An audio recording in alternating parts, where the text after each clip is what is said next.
Hey guys! Well, it's really cold in London today, really cold, and I'm here all wrapped up and thought I'd get on with my Ripper series. So today I'm going to look at some of the suspects. There are a lot of suspects, but we'll have a look in a minute. I'm just going to show you this little blog that I found. It's Professor Poof Poff blogspot. Prof Poof Poff. So she's looking at prostitution in Victorian times, and it's very interesting. So the average prostitute was 18 to 22, but many started much earlier, at the age of 12 or even younger. Virgins were much prized, not the least of which was hygiene. Venereal disease was rampant, and the virgin was thought to be untainted. Most were from poor family, and as many as half were orphans. General health, outside the threat of venereal disease, was usually better than other women of their class due to shorter hours and a higher standard of living. Some supported illegitimate children, had low-wage jobs. Yeah. And you had genteel poverty, which is, I think, where our ladies came from, this genteel poverty, supplementing income from other labour. Some were kidnapped and forced into prostitution. Children. Very few consciously chose to enter the sex trade, but there were some. Inheritance law stated the woman could only inherit money that went to her marriage with her from her father. Some women discovered that their entire lives were lies when their husbands died and creditors began to knock on the doors. A lot of men had two homes, especially the upper classes, the wealthier men. There were courtesans. This woman here, and this looks alarmingly like a photograph. Catherine Skittles Walters, courtesan of Victorian London, noted horsewoman, and famed for having the tightest riding habit in Britain. So yeah, so it was not good, and this story of this young girl came up. She was bought for £5, and she lost her virginity, and the whole thing was deemed as completely scandalous. And as a result, things changed. They made the law higher for having sex with girls from 12 to 13, and then later to 16. But, you know, things only change above, don't they? So, yeah, here we go. Here's our list of suspects.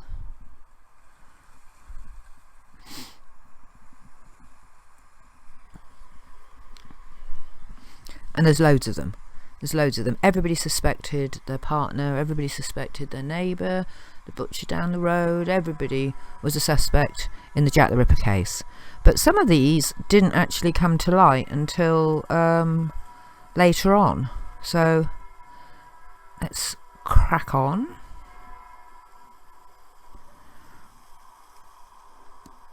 There's a whole industry in this, as I mentioned before, and to actually find the Ripper would make all of this lot superfluous, wouldn't it? So Montague John Druitt. Now this guy, he wasn't a suspect while the inquiry was going on, but on December the 31st, 1888, which was a month or so after the final killing, a couple of months, November the 9th, Mary Kelly died. He killed himself in the river, in the Thames. So they find him decomposing in the river, and he immediately becomes a suspect because he's killed himself. And anyway, apparently he was homosexual assistant schoolmaster, just got the sack and killed himself, and both his family had mental illness. So he really wasn't, no. And then we've got Seravin Klosowski, aka George Chapman. So this guy, he emigrated to the UK just before the start of the murders, and he was hanged in 1903 for poisoning 3 of his wives. He used a compound known as tartar emetic, which he purchased from a chemist in Hastings. So he was a barber in Whitechapel during the time of the Ripper murders. Many experts dismiss him due to the difference in his modus operandi, which was poisoning rather than butchering. Aaron Kosminski. This is a big favourite. But even he wasn't really identified at the time. It was only afterwards that they identified him. So he was an insane Polish Jew who was admitted to Colney Hatch Lunatic Asylum in 1891. He emigrated to England in the 1880s and worked as a hairdresser in Whitechapel during the time of the Ripper murders in 1888. It wasn't until years after the murders that documents were discovered suggesting that a Kosminski without a forename was a police suspect. So ripperologists since then have looked into it, decided this Aaron Kosminski was probably the guy. He had very violent tendencies, but he was mostly harmless while he was at the asylum. So he had a great hatred of women with strong homicidal tendencies, but this is just, you know, what somebody said. Michael Ostrog. McNarton named him as a suspect, but researchers have failed to discover any record of violence or assault in Ostrog's criminal past. All these people just seem to me just to be, you know, John Pizza. Now this guy started off the whole Ripper thing really because they called him Leather Apron, and when Mary Nichols and Annie Chapman were killed, the first couple, they were looking for him because he had a reputation for just not being very nice to prostitutes. But he was cleared because he had alibis. But he was, you know, waved about as a suspect for a long time. James Sadler. So he killed somebody by hurting their throat. He had an ungovernable temper and entirely addicted to drink and the company of lower prostitutes. But that is probably true for half the men in the East End of that time, you know. He'd been at sea throughout the time of the previous Whitechapel murder. You see what I mean? Francis Tumblety, this guy, some character, this guy is an Irish-American who made a small fortune posing as an Indian herb doctor throughout the United States and Canada, and was largely perceived as a woman-hating quack. He was connected to the death of one of his patients in Boston, but managed to escape prosecution after being held for 3 weeks in prison. He hated prostitutes because he had a marriage to a prostitute that went wrong. He hosted an all-male dinner party at which he displayed a collection of preserved female reproductive organs, proudly boasting that they had come from every class of woman. Oh dear. While in England in 1888, Tumblety was arrested on charges of gross indecency, apparently for engaging in homosexuality. Yeah.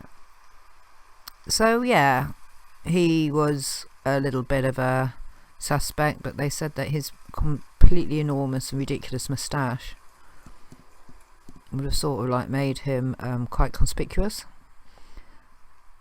And then of course we had public opinion and suspects that the press threw up. So we had some guy called William Henry Berry.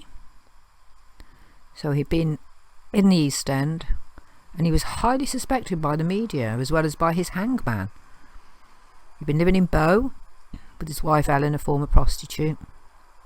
On the night of February the 4th, 1889, he strangled her to death with a rope, and then he inflicted several post-mortem abdominal wounds with a penknife, and then he stuffed her body into a trunk which he'd kept hidden in their flat for 6 days. So he reported that it was a suicide. They find all her personal effects. After her body was discovered by detectives, Lamb immediately charged Berry with Ellen's murder. Further investigation revealed the length of rope Berry had used to strangle Ellen, complete with strands of Ellen's hair still caught in the fibres, as well as a large penknife caked with blood and bits of human flesh. Blood-stained clothing was also found. God. Chalk graffiti containing Jack the Ripper references was found on the back door of Berry's flat, as well as in the stairwell. Markings read, "Jack Ripper is at the back of this door," and "Jack Ripper is in this cellar." It is thought the local boy might have been responsible for the graffiti. Anyway, he admitted to killing her in the middle of a drunken tiff over money. but denied any connection between himself and the Ripper.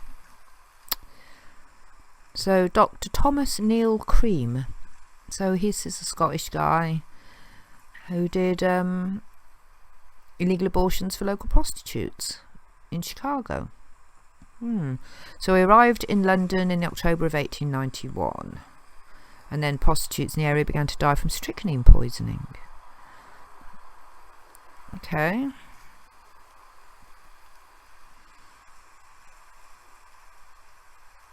Yeah, right, so he was in America. I don't understand that one. Although, you know, worth a little look at. Thomas Hayne Cutbush, a disturbed and violent youth, became clinically insane at the time of the Ripper murders in 1888 and was believed to be wandering the streets of London throughout the time of the killings. So he had delusions caused by syphilis. He had rants, tried to rip staff open with a knife, stabbed a woman in the buttocks, and he died in Broadmoor in 1903. A lot of crazy people around there. H. Holmes. These are wild cards. Some guy who made money selling human skeletons to medical schools. Skeletons that are now suspected of being his many victims. Strange. So H. Holmes was one of America's most devious and prolific serial killers. He was in London attempting to sell these bones during the autumn of 1888. Based on his high volume of kills and his possible jaunt to London during the season of the Ripper, some followers of the case deduced that Holmes could be Saucy Jack himself. He became famous for his murder castle in Chicago, a sprawling construction that served as a dual, hotel and human slaughterhouse during the 1893 World's Fair. Good grief. The castle was a labyrinth of soundproof rooms, secret passageways, gas chambers, acid baths and incinerators. I'm really gonna have to look into that a bit more. Yeah? That's fascinating. So Joseph Barnett, this was Mary Jane Kelly's partner. So he and Kelly had been lovers for just over a year before she was killed. He was a fish porter on the docks, but his licence as a fish porter was taken away in July 1888 and she'd sort of gone back out to prostitution. But he was ruled out as a suspect, though he's been brought back in and taken back out. Here we go, look. Prince Albert Victor, Duke of Clarence. One recurring figure and a favourite of fictional accounts of the Whitechapel murders is Prince Albert Victor, the Duke of Clarence and Avondale. Prince Albert, called Eddie by friends, was Queen Victoria's nephew and was considered slow as a child and well into adulthood. Bruce Robinson is less kind. He said he was actually retarded, and he was also homosexual. And there's a huge theory that he had an illegitimate child, and Dr. Gull, the Queen's physician, had to sort of go out and kill people. It just, you know, the Johnny Depp film From Hell does that one quite well. And there's also another one, I think it's the one with Michael Caine, that does it as well. Yeah, they're interesting and entertaining, but I don't think so. It's a fantastic story though, involving Walter Sickert and all sorts. James Maybrick, this is the one I was telling you about. This is where things get very strange. I'm just seeing if okay. He was a well-to-do cotton merchant from Liverpool, and he didn't become a suspect until over 100 years after his death. In 1992, another Liverpudlian named Michael Barrett brought what he claimed was a diary of Jack the Ripper into the public eye, which readers agreed was written from Maybrick's point of view. So I'm going to go back to James Maybrick because I'm going to talk about the Ripper diary. It's fascinating. I did have the book, but it's disappeared. This is the one where he dies of arsenic poisoning and his wife goes to prison for it. And it's his brother that Bruce Robinson thinks is the killer. So we'll look at him in more detail later.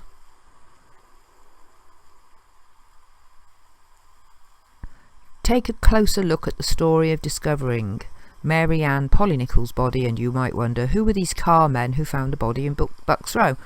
So a couple of car men found the body, and this is the they became suspects. James Kelly, another Kelly, declared clinically insane and incarcerated in 1883 for stabbing his wife to death. Kelly escaped from Broadmoor Asylum in 1888, just before they began. He killed his wife due to a delusion that his wife was a prostitute who had given him venereal disease. They did explore the possibility that he carried them out and did a raid of his home. But he gave himself up in New Orleans. They get about these people, don't they? Kelly also figures into the theories that Jack the Ripper did travel to the United States and continued to murder women there. The 1891 murder of prostitute Carrie Brown at the East River Hotel in New York bore resemblance to the Whitechapel murders. Yeah, we'll look into this as well. We'll look into the murders afterwards, because Bruce Robinson does. He says there were some before and some afterwards, including some of children in England. And letters that were sent to the police at the time that were deemed not to be Ripper letters made mention to this sort of thing that he was going to do next.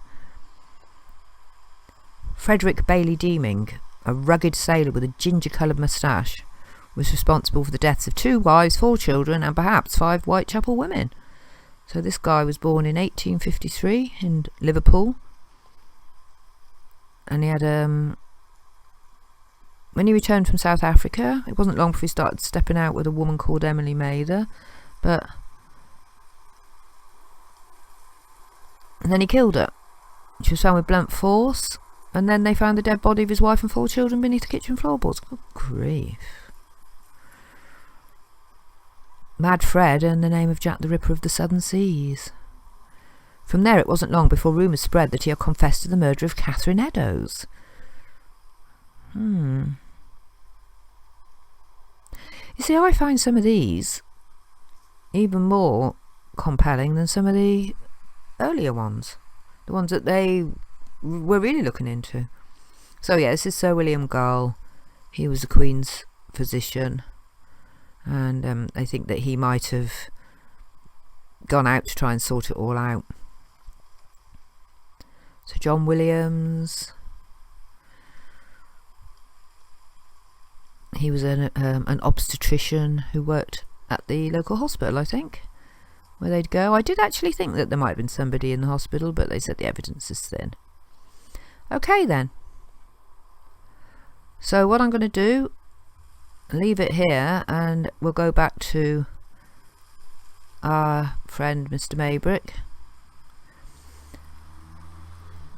And I'm not 100% sure. I think this is actually him. But I know that they made a huge mistake at one point and put a photograph of his brother out, or a sketch of his brother out, instead of him, and incredible resemblance to some of the reports that were coming in. Anyway, short and sweet, well, shortish and sweet, and thanks for watching.